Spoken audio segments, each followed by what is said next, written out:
नमस्कार, ओम शांति। आज मैं ब्रह्म कुमारी आश्रम में हूँ और यहाँ मैं बीके दीदी से हम अध्यात्म से जुड़े कई सवाल जानेंगे और ये भी जानेंगे कि समाज में उनका महत्व क्या है। नमस्कार, ओम शांति। बेसिकली आज हम ये जानने को आए हैं आपसे कि आपका जो ब्रह्म कुमारी जो संस्थान है ये किस तरीके से वर्क करता है।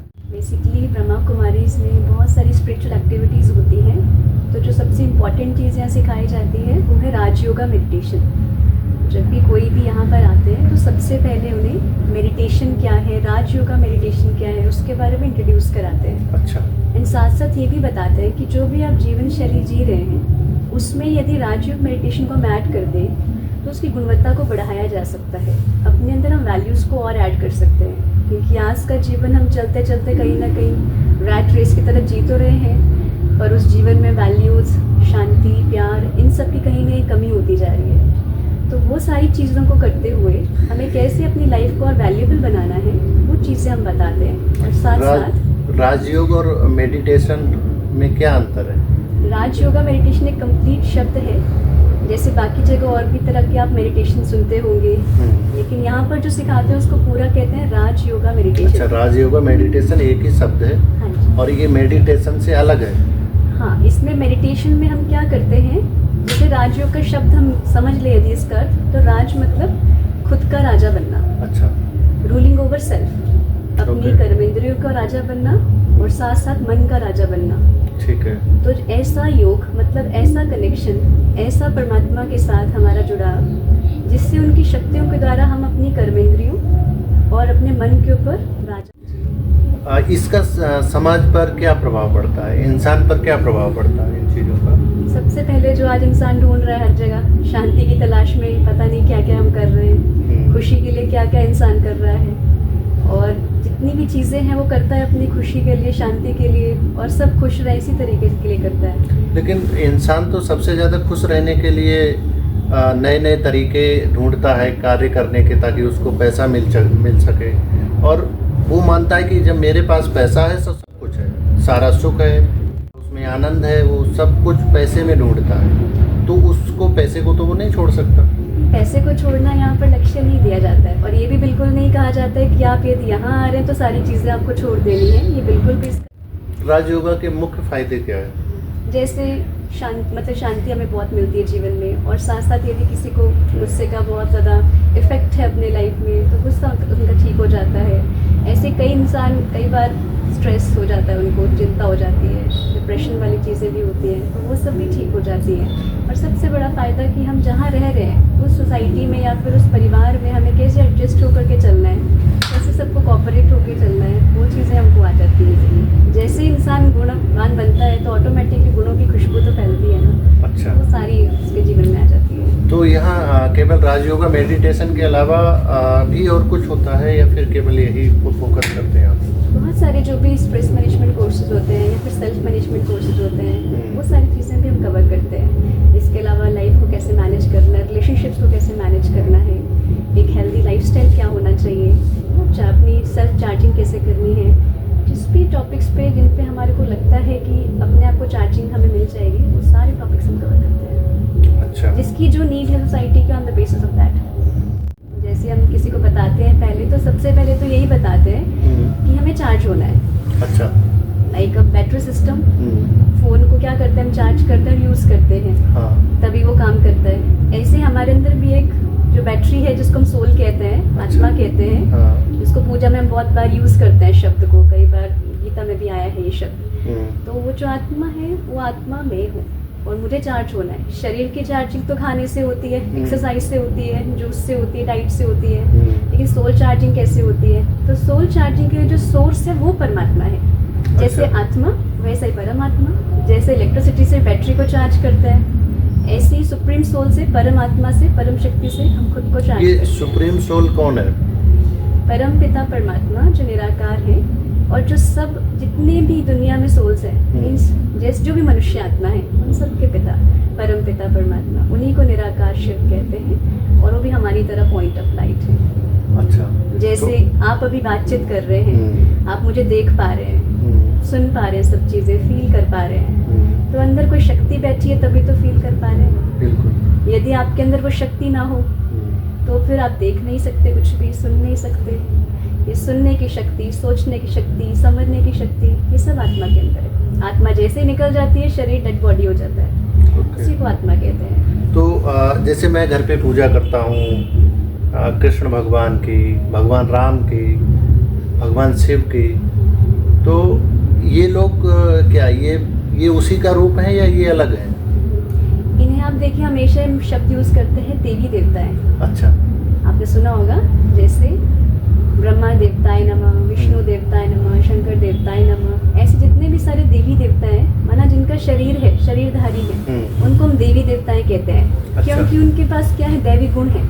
हर एक वैल्यू उनके पास बहुत अच्छी है, उनका आचरण बहुत अच्छा है, उनके अंदर पवित्रता बहुत अच्छी है, शांति बहुत अच्छी है। वे बुरा काम करने वालों को भी वरदान दे देते हैं। मतलब उनके अंदर सब चीज़ों की जो आत्मा की क्वालिटी है वो 100% फुल है, तो उन्हें देवी देवता कहा जाता है। परमात्माएं, ईश्वराएं, ऐसा कोई शब्द नहीं होता, पर देवी देवताओं का प्लूरल होता है। मतलब आपका मानना है कि ये सारे देवी देवता हैं और जो परम पिता है, जो ईश्वर है, वो निराकार है। इन सबके भी पिता जो है वो परम पिता है, वो परम पिता है। ओके। तो इसको फिर इन लोगों को जो तमाम ये यज्ञ करते हैं या तीर्थ यात्राएं करते हैं, अनुष्ठान करते हैं, तो क्या उनको ये इस तरह वो राजयोग में ही करना चाहिए या उनको उनका वो काम करते रहना चाहिए? देखिए ये सब शुरू तो इसीलिए हुआ था ताकि हमारे जीवन में कुछ अच्छाई वाली चीज़ें आती रहे, या फिर हम कुछ ना कुछ चीज़ों के माध्यम से अच्छा करते रहे, हमारा ध्यान परमात्मा की ओर लगा रहे। तो है कुछ भी गलत नहीं, लेकिन जैसे कहते हैं ना समय के अनुसार टेक्नोलॉजी चेंज होती है, तो जो अपडेटेड होती है वही हम यूज़ करते हैं। ऐसी समय परिवर्तन होता जा रहा है और होता जा रहा है। आज ऐसा हो रहा है कि अति हो गई है, तो परमात्मा का वायदा है कि जब अति होती है तो उस समय मैं आता हूँ बुराइयों का अंत करने और सब धर्मों का विनाश कर एक सत्य धर्म की स्थापना करने। तो उस अनुसार अभी परमात्मा स्वयं आकर के हमें खुद ही विधि सिखा रहे हैं। तो जब ये लास्ट समय है, तो उस समय हमें जब खुद भगवान आकर सिखा रहे हैं, तो भगवान की बात की हमारे पास ज़्यादा वैल्यू होनी चाहिए, rather जो हम पहले जो भी चीज़ें कर रहे हैं। तो करेंगे तो ऑटोमेटिकली उसका असर हमारे पास ज़्यादा ही होगा। क्योंकि आज देखते हैं हम करते तो बहुत कुछ है लोग, पर फिर भी हमारे पास यही कहते हैं कि हमारा मन टिकता नहीं है, हमारा मन एकाग्र नहीं होता। और कैसे होगा? जब उसकी शक्ति खुद हमारे पास होगी, वो हमें परिचय होगा, उसका पहचान होगी, ऑटोमेटिकली मन एकाग्र हो जाता है। क्योंकि बिना पहचान के तो कोई किसी के साथ ध्यान कैसे लगा सकता है? इस समय एक सबसे बड़ा आयोजन हो रहा है हमारे देश में और वो पूरे विश्व में विख्यात भी है और रिकॉर्ड भी बना चुका है, महाकुंभ। तो आप लोग क्या महाकुंभ गए? मैं पर्सनली अपना बताऊं तो मैं तो नहीं गई, लेकिन काफ़ी सारे लोग जो जाते हैं और जो चीज़ें वहाँ होती है वो मुझे पता है। लेकिन जब हम परमात्मा की बात यहाँ पे आके सुनते हैं तो इतना हमें समझ में आता है कि जो सच्चा महाकुंभ होता है उसमें आत्मा की धुलाई होती है।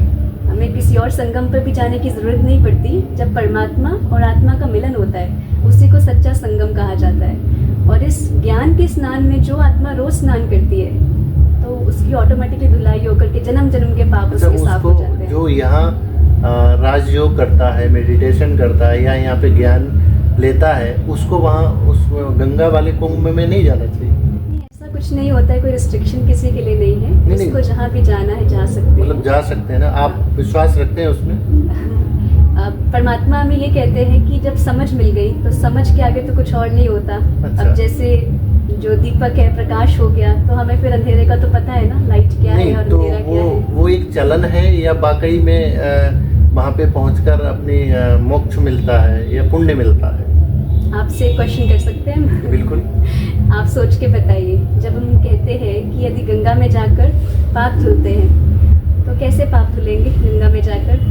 यदि कोई किसी का मर्डर कर दे या फिर कोई किसी के साथ बहुत गलत व्यवहार करे और जाकर गंगा में स्नान करने लग जाए तो उसका पाप धुल जाएगा? नहीं दीदी, मैं पाप की बात नहीं कर रहा हूँ, मैं ओनली पुण्य और मोक्ष की बात कर रहा हूँ। मोक्ष की भी सेम ही चीज़ है। यदि हमने कितनी भी चीज़ें की हैं, कर्म किया है, और कर्म करने के बाद यदि हम सिर्फ कुंभ में जाकर एक दिन के लिए कहें कि हम वहाँ स्नान करके आगे हमें मोक्ष मिल जाएगा, तो परमात्मा तो ये हमें कहते हैं कि इस तरीके से नहीं कोई प्राप्ति होती है मोक्ष की।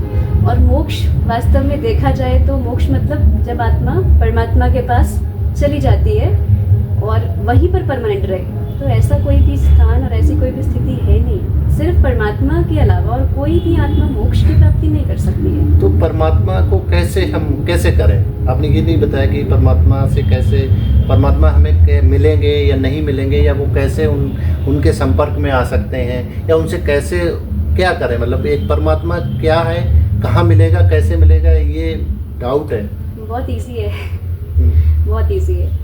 किसी भी व्यक्ति को यदि कोई फेमस पर्सनालिटी है, जैसे मिलेंगे उससे पहचान हो जाएगी। बिल्कुल। जब तक मिले नहीं है, पहचान नहीं है, तब तक मुश्किल है कि वो कौन है, कैसा है, कहाँ रहता है। आपने ये बताया ना कि वो निराकार है, उसका कोई रूप नहीं है, और मैं चाहता हूँ कि मैं उनसे मिलूं।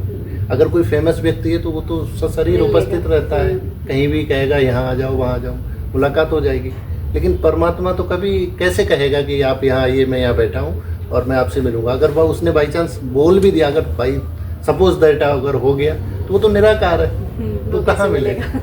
बहुत सही आपने क्वेश्चन पूछा, लेकिन इसका जवाब क्वेश्चन में ही है। जैसे हम अपने आप को बताते हैं कि हम वास्तव में कौन, एक शक्ति है, हम आत्मा है, ये तो आप मानते हैं। आत्मा को कभी किसी ने देखा नहीं।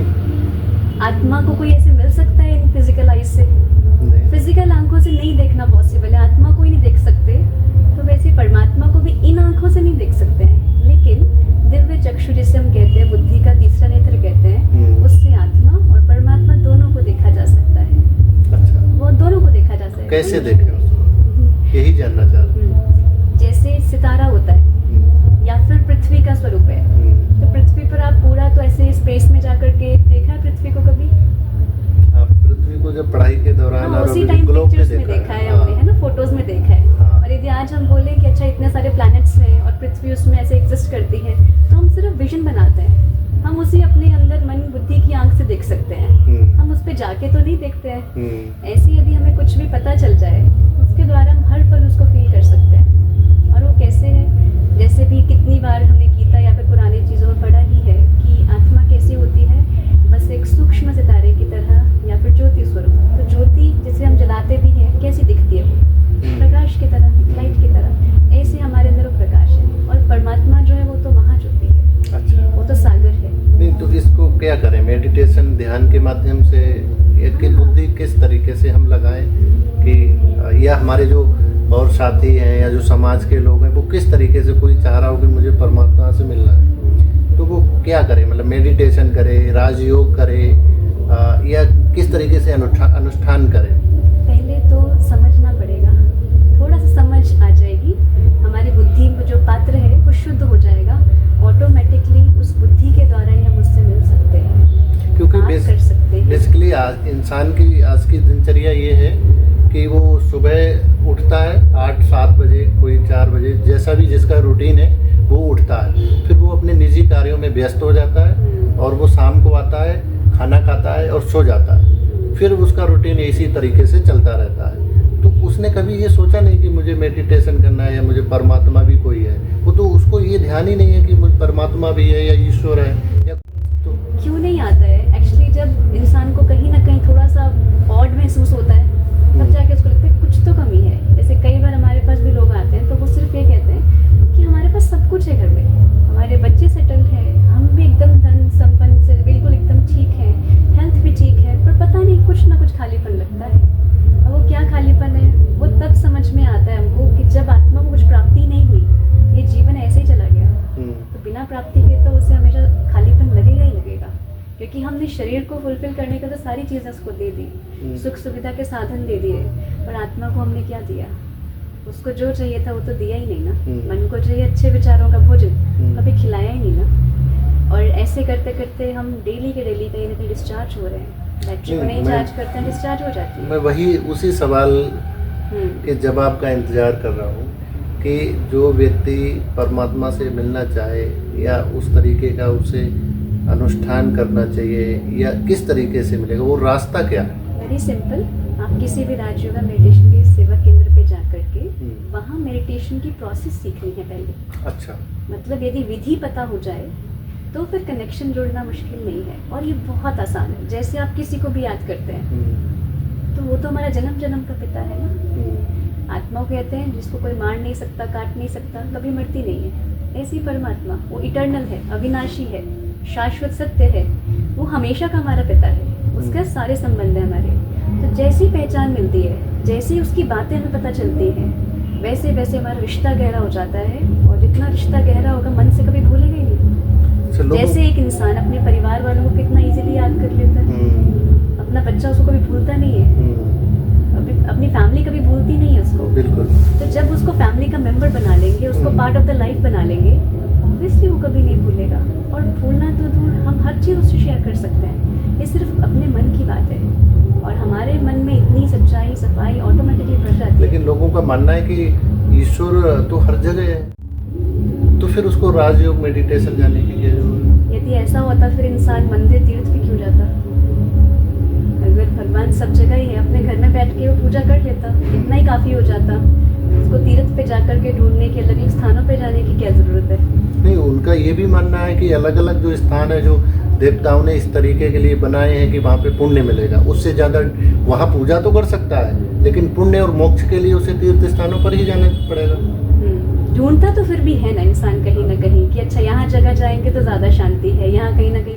तीर्थ स्थान तो देवताओं ने, भगवान ने बनाए हैं, तो वहाँ पे जाना चाहिए। और वहाँ पे जाने से आत्म संतुष्टि मिलती है और अच्छे कार्य की अनुभूति होती है और पुण्य और मोक्ष मिलता है और सुख समृद्धि आती है। इसी लाइन में आंसर है। जितनी चीज़ें आपने पॉजिटिव बताई, ऐसे जैसे हमें साधु संतों या फिर जिन्होंने भी हमने पूर्वजों ने सिखाया ऐसी चीज़ें, यहाँ जाने से ऐसा होता है, यहाँ जाने से सिद्धि मिलती है, यहाँ जाने से मोक्ष मिलता है, ये सारी पॉजिटिव लाइन हमें सिखाते गए। किसी ने इसका कभी काउंटर नहीं किया, यहाँ जाने से ऐसा नहीं होगा, किसी ने भी नहीं किया। जितना ज़्यादातर लोग जो है इस चीज़ को मानते हैं, जितना ज़्यादा सोचते हैं, ऑटोमेटिकली हो जाता है। जितने लोगों ने ज़्यादा सुना, जितने लोगों ने ज़्यादा माना, जितने लोग ज़्यादा गए, ऑटोमेटिक सिद्धि हो गई। करता कौन है सिद्धि? हमारे मन की शक्ति है। सारी चीज़ों, सब चीज़ों को करने की कैपेसिटी हमारे पास ही है। नहीं, आपका मानना है ये कि हर किसी चीज़ में ईश्वर नहीं है, एक तरह से कह सकते हैं, और उसका प्रमाण भी है। आप देखिए, हम कहते हैं कि हमारे अंदर ही भगवान है। लेट्स सपोज हमारे अंदर भगवान होता तो आज सब इंसान कैसे होते? क्या उनके अंदर शांति होनी नहीं चाहिए? फिर परमात्मा तो शांति का सागर हम कहते हैं, प्यार का सागर कहते हैं। आज सबके अंदर प्यार की भावना थोड़ा बहुत कम तो देखने को मिलती है। लड़ाई झगड़े केस इतने आते हैं, इतने ज़्यादा हो गए हैं कि घरों में ही लोगों की नहीं बनती आपस में। तो इसका मतलब परमात्मा से झगड़ा कर रहे हैं, क्या यही इसका मीनिंग हुआ ना? फिर हर एक इंसान के अंदर भगवान है। नहीं, फिर ये भी लोग तो ये भी कहते हैं कि कलयुग है तो कलयुग का प्रभाव भी है। अगर ऐसा होगा नहीं तो भगवान आएंगे नहीं। कलयुग का प्रभाव ठीक है, लेकिन अगर परमात्मा इंसान के अंदर है तो इंसान का बिहेवियर कैसा होना चाहिए? आप सिर्फ इमेजिन कीजिए, किसी के अंदर भगवान है तो क्या भगवान किसी का मर्डर कर सकता है कभी? क्या भगवान किसी को गंदे दृष्टि से देख सकता है? नहीं देख सकता, ऑब्वियसली नहीं। भगवान झगड़ा थोड़ी करवाएगा अंदर बैठ के, ऐसा तो नहीं हो सकता। पर आज छोटी छोटी केसेस पर ही ऑटो रिक्शा 10 रुपए के लिए झगड़ा और मारपीट शुरू हो जाती है। कितने सारे केसेस हो जाते हैं छोटी छोटी बात। तो फिर वो रिक्शा वाला रिक्शा चलाना, वो रिक्शा वाला क्यों बना? और जो ज़्यादा अरबपति करोड़पति या फिर अमीर है, फिर वो अमीर क्यों बना? ये सब तो कर्मों का हिसाब किताब है। जिस आत्मा ने जैसे कर्म किए हैं ऑटोमेटिकली वैसा ही उसे मिलता है। नहीं, कर्म का हिसाब है तो फिर दैट सॉल्व की जो व्यक्ति रिक्शा चला रहा है तो वो कर्मों की वजह से चला रहा होगा, लेकिन वो भगवान तो उसके अंदर होंगे। वो ये भी तो कह सकते हैं तर्क देने वाले लोग। कहने को तो कुछ भी कह सकते हैं कि भगवान इस मूर्ति के अंदर है, हाँ। भगवान इसके अंदर है, सब चीज़ों के अंदर है। लेकिन कहने का मतलब परमात्मा जो प्राप्ति हमें कराता है वो ये मूर्ति नहीं करा सकती, वो एक आत्मा नहीं करा सकती। जैसे वो सुखों का सागर है, दुख हरता सुख हरता कहते हैं, पतित पावन, जितने भी नाम उसके आदि तक हमने लिए हैं, उस सब मीनिंग को वो उसका पूरा मैच बैठता है। लेकिन जबकि इंसान या फिर मूर्ति को प्राप्ति तो नहीं करा सकते। परमात्मा का भी तो घर है ना रहने का, उसका सिर्फ किसी वस्तु में या खंभे में ही तो रहने का घर नहीं है, उसका भी अपना एक स्थान है, उसका भी एक नाम है।